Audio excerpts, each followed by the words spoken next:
What's going on, everybody? Mortem here, coming at you live from the Mojave Desert, where it seems the Legion, otherwise known as Caesar's Legion, is about to attack the Hoover Dam. An interesting acceleration in geopolitics around the New Vegas Strip, but before we get into all that, I should probably set up the rest of the video, and you can catch the rest of that news story live at 11. So, what are we doing here? What is this? Well, obviously it's a video about Fallout New Vegas. However, you see, just recently, the Fallout Season 2 premiere happened. I believe back on the 17th. This is going live sometime later, probably around the 22nd. Christmas makes that a bit hard to gauge, but simply put, the TV show is meant to revolve around the events of New Vegas and things that are happening in that general area, and as New Vegas is a very beloved game in the Fallout franchise, that was news to a lot of people. Me personally, though, I had not played the game since about 2021, and what I wanted to do was simply run through it really fast using console commands and anything else to just kind of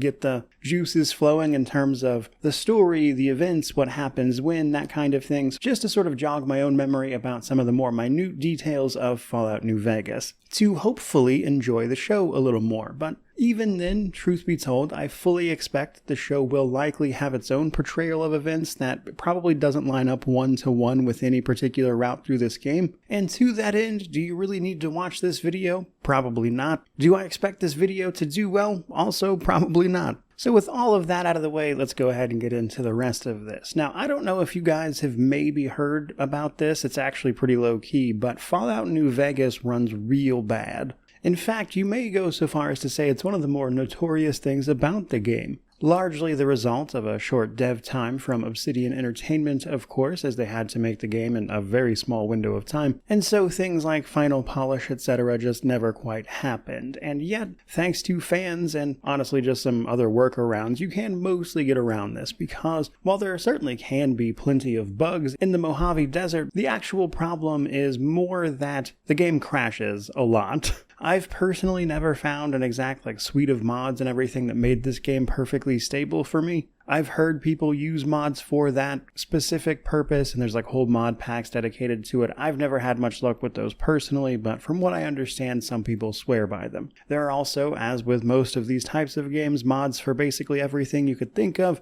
Overhauls, additions, there's a big one that ropes this in with Fallout 3 even. So point being, you got some options. However, speaking personally for me, the solution, or at least one of the easiest solutions I can enact to make this game more stable, also makes my life as a content creator a bit of a nightmare. Why is that? Well, basically, I can get rid of most of the crashes with vanilla Fallout New Vegas simply by capping the refresh rate of my monitors. The problem with that is that while it does solve my problems with stability, it unfortunately also makes the game refuse to record, because a problem you may not be aware of unless you just happen to be a content creator, I guess, is that Fallout New Vegas is also a real pain in the ass to record. It hates most recording software. A lot of the recordings for it will just come out as a black screen unless you do a few extra steps. But slight annoyances for me aside, let's go ahead and dive into the rest of this. So I figured I'd lead with the stuff I like about New Vegas, because while I don't pretend to be a big Fallout aficionado or anything, I know people are just as into this universe as I am the Divinity or Pillars of Eternity universes. I enjoy Fallout, but there are a lot of people who are much bigger fans of it than I am.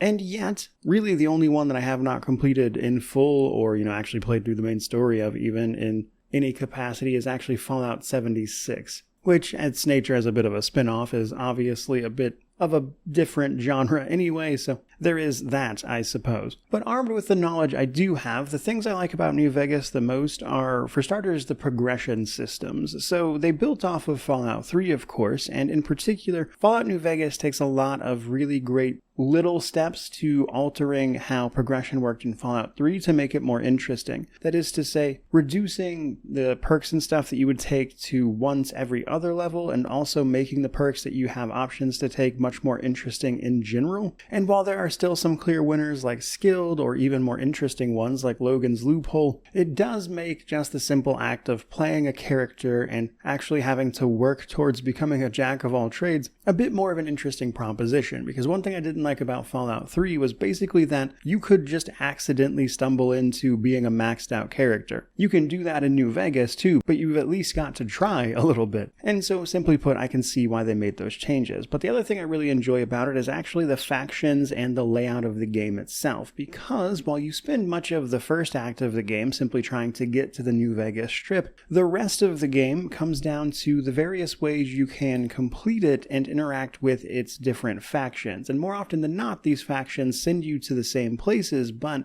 what they are asking you to do and how you choose to deal with those situations vary a lot. And so while you can side with the NCR, the Legion, Mr. House himself, or take an independent stance, you are mostly going to go and interact with the same people, those being like the Brotherhood of Steel, the Great Khans, the Boomers, but oftentimes what those people want to happen to those places is different, and then this can lead to all sorts of different outcomes with them. And I think that is worth mentioning in particular because as this relates back to Season 2 finally, I guess my biggest question going into a video like this, or an experience like this really, is what would a TV show do with all of these different factions? Now, some of that was answered, I think, for the most part in like promo material. For instance, the Kings in Freeside or the slums outside of the New Vegas Strip all seem to have been turned into ghouls, judging by that shot in a trailer that shows them as ghouls. Or maybe not all of them, but at least most of them.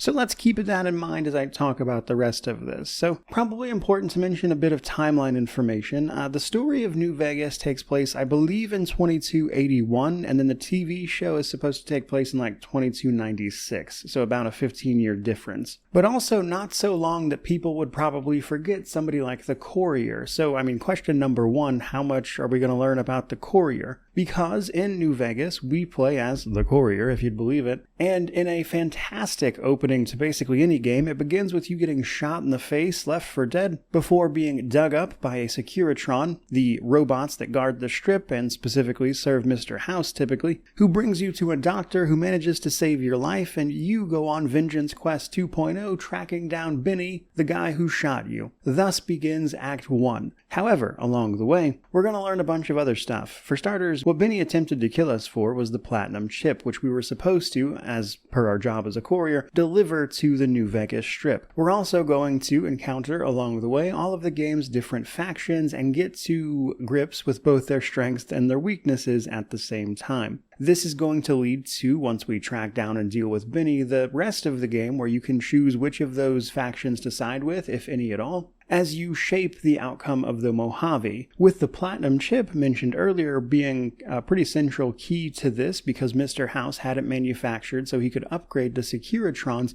which he was trying to do before the bombs dropped and caused the post-apocalypse, but just obviously barely missed it, and after a great effort in searching for the chip, he found it, tried to have it delivered, but his henchman, Benny, tried to betray him. So plenty of fun background already. But really a great deal of what I want to talk about here are the factions themselves and their back and forth and speculate what might happen here, starting perhaps most easily with Mr. House. Upon your first arrival to the New Vegas Strip, you are invited into the Lucky 38, which is notable because it has been locked up since people found it. No one is allowed in there, and yet you get a personal invitation to come face to face with the guy who lives there, or exists there perhaps might be the way to go, Mr. House. An admittedly pretty impressive figure that, from what I understand, probably comes up in the first episode of the TV show, which I have not seen yet, sorry in advance, but he is a big reason for the strip existing at all, and everything here is basically the results of his work and planning ahead of time. And so he is by far the biggest player in the entire ordeal, and unsurprisingly, if you go his route, he wants to consolidate that power, upgrade his Securitrons, use that army to put down the rest of everyone else, trying to stake their claim around the Mojave and the Strip, while also actually trying to advance humanity. And I guess if I had to put it simply, I think Mr. House is too compelling of a character to let die here, because that is a significant option, I would say. In multiple endings, Mr. House just dies, or at least you find his physical body that's been here since pre-war and you can dispose of it. However, I think there are two ways you could go about this. One, you could just say that he lives and doesn't die to begin with, or you could just kind of expound upon what we see in Fallout New Vegas. He's often using computer mainframes and networks to communicate with people. If you install Yes Man, the independent option, he describes that computer system as a space that he can fill that Mr. House was filling previously. So I guess my point being is, how much do we attribute to the physical body we destroy being what is left of Mr. House in this year? And I think you could easily write potential narratives around that to either include the guy or not,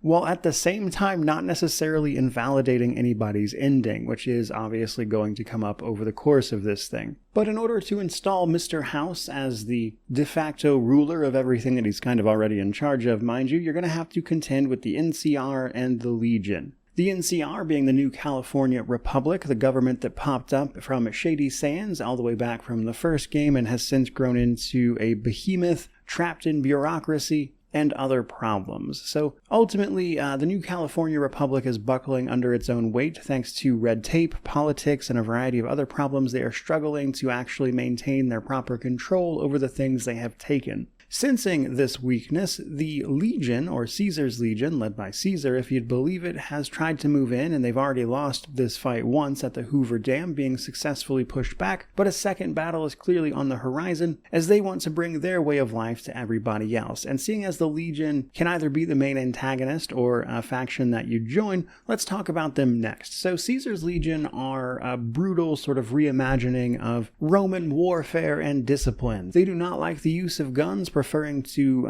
shed blood and earn the ground they conquer, that kind of thing. But at the same time, they are also pretty terrible people who enslave women, crucify anybody who looks at them wrong, and sometimes murder entire villages, settlements, etc. simply to make a point. And their rule under Caesar is effective, but Caesar is dying. He actually has brain cancer as part of the game, as I recall it, or like a brain tumor or something like that, and in most cases he dies. And pretty much everybody in the game will tell you that the Legion won't outlive Caesar, frankly. It might take a while after he dies, but it's doomed to fall apart, and you can kind of see that play out in the game. Thanks to their own policies, their constant need for conquering and warfare, they are eventually simply going to run out of steam. The only thing really holding all of this together is in fact Caesar. And so I guess from a siding with the Legion standpoint, or, even obviously defeating them in Leg Atlanteus at the Battle of Hoover Dam towards the end of the game, you then have to wonder what role they play in the Season 2 show, because we obviously know that they're in there from the promo materials and everything. I think Macaulay Culkin's even part of the Legion, but there is that one option in the game where Caesar can actually make it out of this situation. I mean, I would say he dies in like most cases, but it is possible for him to not die here as well. And if so, I think it's very likely the Legion would be on stronger footing, and I guess that's probably my big take here. What kind of future do they see for the Legion as a faction? Do they rewrite it to where they miraculously find strength even if Caesar dies, or are they a faction kind of waning in power after the loss of their leader who was holding it together and they are clearly in a slow decline, things like that.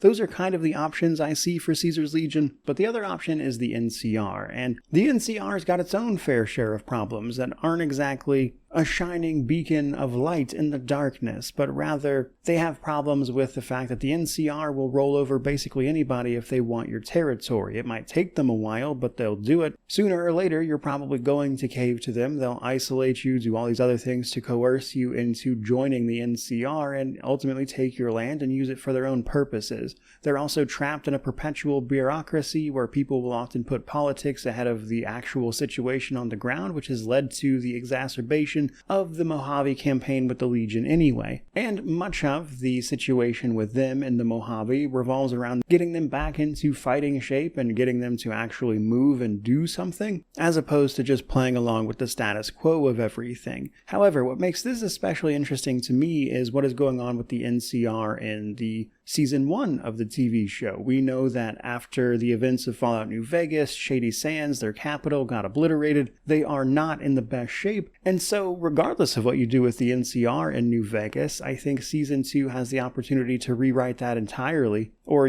add on to it if you prefer, because of what they've already set up. The NCR that you left in charge of New Vegas is not going to be in as powerful as a position in the future simply because of those other canonical events as far as they're concerned. And so, putting the Mojave in their control seems at this point kind of doomed. I guess we'll see how it pans out ultimately, and I guess they could write it a few different ways, but I just don't see things going super well for the NCR here, at least not for the foreseeable future, and so I think the ending that they are in charge of the strip is just irrelevant. But then that leaves us with the independent option. The independent option is perhaps the most interesting because it essentially lets you do a lot of interactions with all of the other factions that would potentially be a ripe setting for something like a TV show to then work with. And I mean that because you can, up to a point, work with basically everybody, but if you're independent, you can choose to, either kill or just straight up disable Mr. House. Even if you go along with one of the other factions for a longer period of time that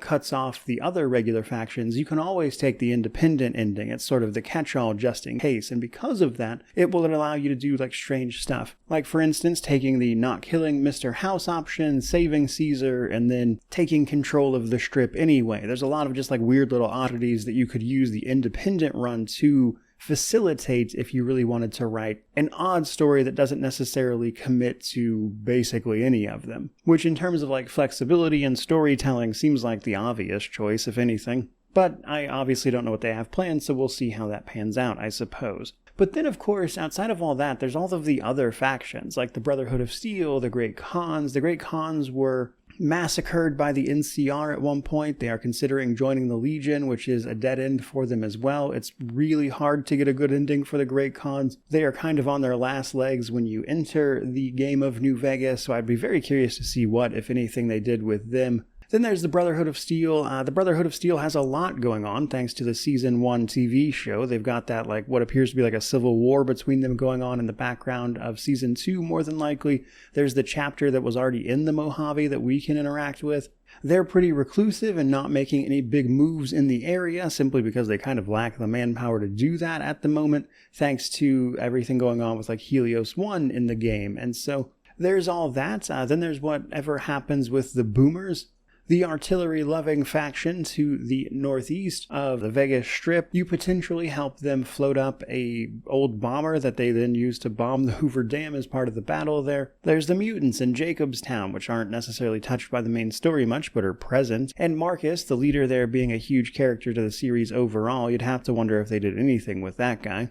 And so I suppose my key takeaway from running through all of these different interactions and stuff just to see how things generally play out before we talk about the DLC is just that because of the time that has passed, the events they've set up in Season 1 of the TV show, and the various ways you could certainly write around or elaborate upon the events that could have happened as an ending to New Vegas, I don't think it is that crazy to assume that they will probably just pick and choose what they want to canonicize here, rather than picking one set ending and that being the end of it. It will probably likely be a mix of events, and that, combined with whatever could have happened in the 15 years between the game and the show itself, could then be used as an excuse for things being the way that they are. And while that kind of thing is invariably not going to please everyone by any stretch of the imagination, I guess that's probably what I would expect from this. And from that, I suppose when the TV series has fully released, we can look back at this and either laugh or see if I got anything right, I guess. But before I leave you guys, I wanted to talk a little bit about the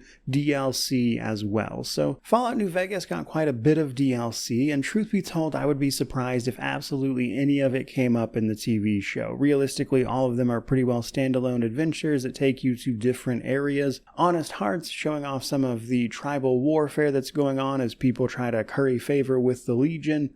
Dead Money being my least favorite overall, to be honest with you, but probably the most interesting story of them, is about you being lured to a casino under the false pretense of treasure, only to be roped up in a plot to get at some of the secrets at the heart of the place, only to perhaps learn a lesson about letting go in the process. Old World Blues takes you to the Big Empty, a mountainous crater where all sorts of zany science experiments are happening that you have to get to the bottom of. That one is hilarious. And then, of course, Lonesome Road. Lonesome Road being a sort of conclusion where you meet up with another courier known as Ulysses, who blames you for a past event that you kind of unwittingly took part of in your past as a courier. And while I don't expect a ton of the events to come up here except maybe being referenced, I suppose what I would expect the most from the DLC is perhaps some allusions to the themes of them, because one of the coolest things about New Vegas' DLC is that altogether they actually do tell a bit of a story beyond just the individual DLCs. And what I mean by that are characters like Ulysses,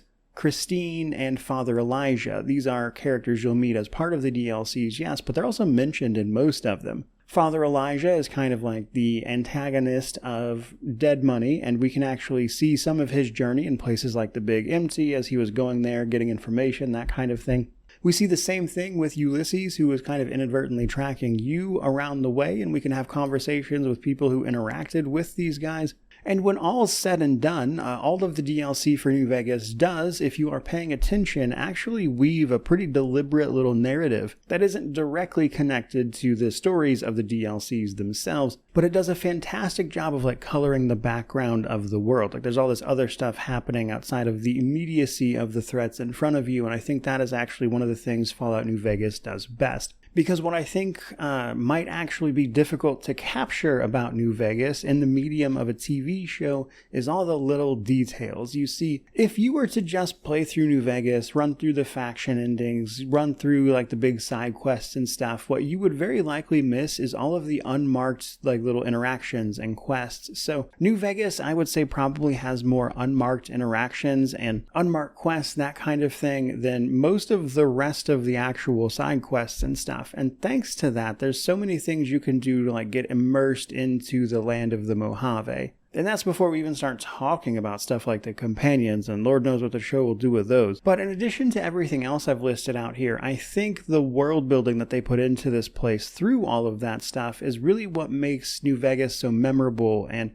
constantly turn over new secrets for people who play it more than once, that kind of thing. And I'm not so sure that a TV show can do that kind of thing justice, and I think it will be interesting to see it even attempt to try, or if it'll sidestep that kind of thing altogether in favor of a more cohesive narrative about whatever they're setting up, or even if it addresses some of that stuff at all. Like, just because it's in New Vegas doesn't necessarily mean you need to know everything that happened in every single town or place you may have visited in the game, for example. That's just not necessary. So it'll be interesting, I guess, is my point. Now, when it comes to the companions of New Vegas has a bunch of companions that are really well fleshed out. They have their own stories, some really well-written dialogue, all that kind of usual stuff. Some of them I could see them retaining and doing stuff with, and then others I just don't know quite how you would. For instance, it might be hard to rope in Lily, the Nightkin lady that you can take on as a companion, into the broader story or do anything with that character, even if you cure the Nightkin of their psychosis. Whereas a character like Arcade Gannon would actually probably be pretty easy to rope into everything else, just because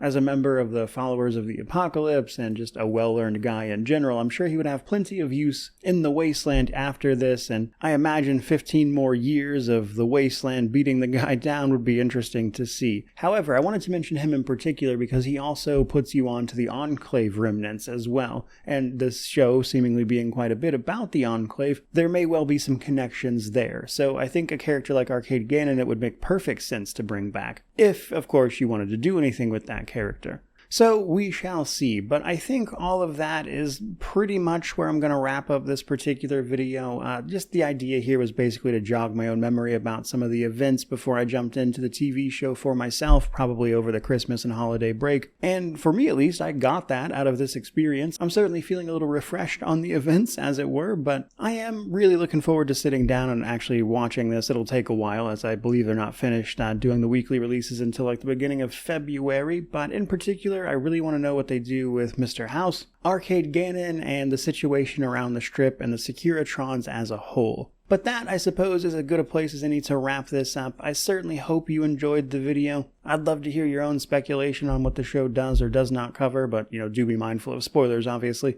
But other than that, I suppose I just appreciate you guys listening to me ramble on about some stuff that was honestly pretty self-indulgent. I really didn't need to make this video at all. which is one of the reasons I don't think it will do particularly well, but we'll see how it pans out, I suppose. Sometimes things surprise me. But I will say it was nice to tackle a project outside the category of a normal review just for fun, and to take a look at a game that was not so critically focused on something as a review. So if nothing else, this was a fun experience for me, and I hope you got something out of it as well. But for today, that's pretty much going to do it. Hope you enjoyed it. If you did, consider liking, commenting, subscribing, all that YouTube jazz. Typically speaking, what I do is review games and maybe cover some other ones in more in-depth ways. But regardless of all that, truly, just thank you so much for watching. I really do appreciate it. May you wander in wisdom and have an amazing day.